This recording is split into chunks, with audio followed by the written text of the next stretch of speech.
Guginde ke kalapapla gi omenda mathoth to gin gigwenyore gi pado ne gibago ng'anyo e boma ma Mpeketoni ka giywago nok mag gige somo e sikunde mag junior school.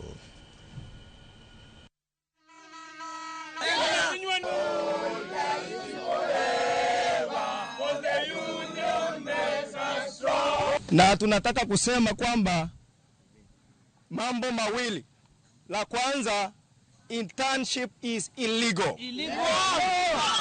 Vile koti zimesema, tunataka serikali iweze confirm wale walimu 44,000 ili waache kuwa nicknamed as interns. Walimu wa JS wajisimamie kivyao, wawe na administration yao, waweze kujisimamia kivyao, kimichezo na kila kitu. Hao walimu wanateseka kwa sababu utapata shule moja ina walimu 3 na hao walimu wanafaa kuhandle subject zote ambazo zinafunzwa kwa hiyo shule. So unapata mwalimu mmoja ako na around 45 lessons in 1 week.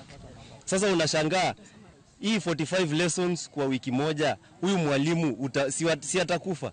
Juzi nimeona mitandaoni kuwa some parts of Lamu County, they are not going to be classified as hardship areas. Mimi kama gender secretary wa Lamu County, tumesema Lamu County yote ibaki kuwa hardship